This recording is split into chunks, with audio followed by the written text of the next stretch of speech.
అందరికీ good evening అండి. మనం ఎస్ఎస్జి అకౌంటింగ్ యాప్లో కొన్ని మెలకువలు తెలుసుకుందాం. ఇప్పుడు మీరు ఆల్రెడీగా బుక్ కీపర్ లాగిన్ ఎంట్రీ చేశారు. ఎంట్రీ చేసినాక మనం అందరూ కూడా ఈ కట్ ఆఫ్ షీట్లో అప్రూవల్ ఇవ్వడానికి ప్రయత్నం చేస్తున్నారు. ఈ కట్ ఆఫ్ షీట్లో అప్రూవల్ చేయడానికంటే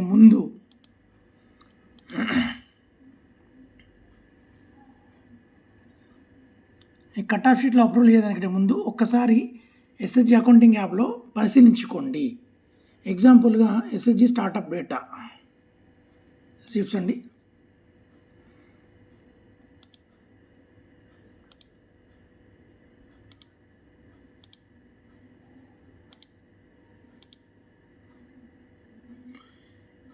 ఇక్కడ తీసుకున్న తర్వాత క్లియర్గా ఇక్కడ చూసుకోవాలండి. ట్రాన్సాక్షన్స్ ఏం లేవు, క్యాష్ బ్యాలెన్స్ ఏం లేవు.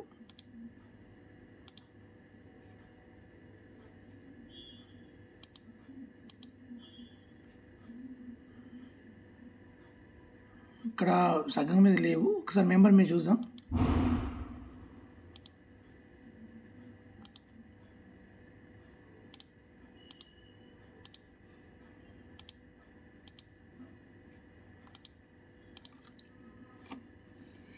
ఇక్కడ చూడండి, అన్ని కాలంలో జీరోస్ పెట్టారు. ఇక్కడ సపోజ్ ఎగ్జాంపుల్గా మ్యాండేటరీ సేవింగ్స్, అక్కడ అమౌంట్ ఉంది, ఎడిట్ చేసుకోవచ్చు, డిలీట్ చేసుకోవచ్చు. అదేవిధంగా అదర్ సేవింగ్స్ జీరో ఉన్నాయి, షేర్ క్యాపిటల్ జీరో ఉన్నాయి, జనరల్ ఫండ్స్ జీరో ఉన్నాయి. ఒకవేళ ఈ హెడ్ మొత్తం సబ్రాల మీద మళ్ళీ బుక్ కీపర్ లాగిన్లో కనిపించాలంటే ఈ సబ్రాలకు సంబంధించి అన్నీ డిలీట్ చేయాలండి.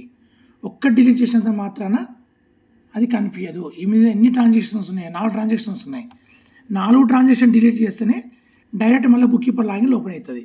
కానీ చాలామంది ఏం చేస్తున్నారంటే ఒకటే డిలీట్ చేస్తున్నారు, సార్ అక్కడ ఓపెన్ అవుతలేదు అని చెప్తున్నారు.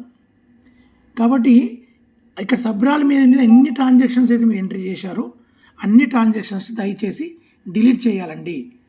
డిలీట్ చేసినప్పుడు మాత్రమే ఈ మొత్తం ఇన్ఫర్మేషను సబ్రాలది అక్కడ ఓపెన్ అవుతుంది బుక్ కీపర్ లాగిన్లో. మీరు ఒకటే డిలీట్ చేస్తే మాత్రం ఓపెన్ కాదు. ఇది అన్ని రకాల విషయంలో, ఇది ఒకటే సబ్రాల విషయంలో కాదు. ఒక సంఘంలో కూడా ఎన్ని పేమెంట్స్ ఉంటే పేమెంట్ సైడ్ తప్పు పోయిందనుకోండి, అన్ని పేమెంట్స్ డిలీట్ చేయాలి. బారోయింగ్స్ ఉన్నాయనుకోండి, అన్ని బారోయింగ్స్ డిలీట్ చేయాలి. అప్పుడు అక్కడ మీకు SSG book keeper login open అవుతుంది. రిసిప్ట్స్ ఉన్నాయనుకోండి, అన్ని రిసిప్ట్స్ డిలీట్ చేయాలి. అప్పుడు సంఘంలో మొత్తం receipts book keeper login open అవుతుంది. అంతేకాకుండా మీరు డైరెక్ట్ ఏం చేయకుండా